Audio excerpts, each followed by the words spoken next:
A Sandy Hook elementary teacher, the parents of a slain Chicago teen. Tonight at the Capitol, these were the people who took the seats of honor next to First Lady Michelle Obama. Not long ago, that same seat was held by the police sergeant hailed as a hero in the Fort Hood massacre. But now she's claiming the president has turned his back on her.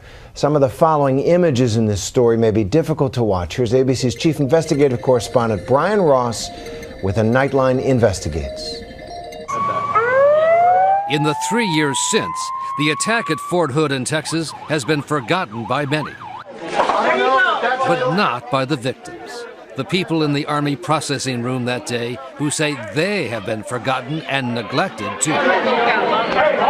This is what they experienced, terror and chaos that has not been seen publicly until tonight in new footage obtained by ABC News, taken moments after the carnage ended. Everyone is scrambling.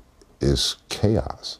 A few seconds after he started shooting is when I took a round to the chest. There was a lot of heroes that day. Heroes that stayed on scene, that rendered first aid to the other victims. 13 people killed, including a pregnant soldier, and 32 shot, none of whom received the Purple Heart or any of the additional veterans' medical and financial benefits given those wounded or killed in war. Because the military, to the outrage of the victims, has apparently deemed this workplace violence. It was no different than an insurgent in Iraq or Afghanistan trying to kill us. The accused shooter, a U.S. Army Major, Nidal Hassan, identified in this photo by 3 of the victims, allegedly shouted Allah Akbar as he shot. He was only stopped by the bravery of a civilian police officer, Sergeant Kimberly Munley, and her partner, Sergeant Mark Todd, who opened fire and brought down the shooter. He was not through. He had over 177 rounds still left on his person. Sergeant Munley, hit 3 times and seriously injured, became known across the country as a hero. Even as she was still recovering, the White House arranged a hero's welcome for her and her partner at the State of the Union address 3 years ago. But now she says she feels she was used. Betrayal would be a good word. Munley told ABC News the president broke the promise he made to her that all of the victims and their families would be well taken care of.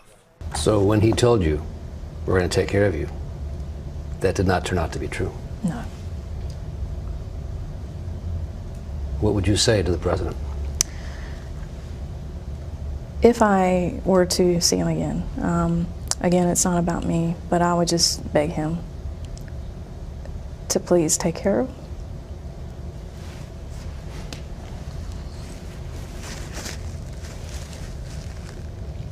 At the heart of what has outraged Munley and other Fort Hood victims and led them to file this lawsuit is the military's decision not to award Purple Hearts and its insistence on calling the shooting workplace violence, despite Major Hassan's documented communications with al-Qaeda leader Anwar al-Awlaki, who has since been killed in a U.S. drone strike.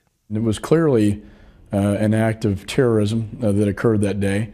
There's no question in my mind, and I think the victims should be treated as such. One of the victims, former Staff Sergeant Sean Manning, who still has bullets lodged in his body, says he has lost almost $70,000 in benefits otherwise available to those with combat-related injuries. I mean, basically they're treating us like, I was downtown and got hit by a car. Initially, an Army Review Board did classify Manning's injuries as combat-related, but that was then overruled by higher-ups in the Army. I never would have thought that they would have basically neglected the people that were killed and wounded that day. Sergeant Alonzo Lunsford was shot 7 times at Fort Hood and blinded in one eye. There are some bullets still in his body. As he saw where he was shot in the new video obtained by ABC News, I saw my blood while I was laying.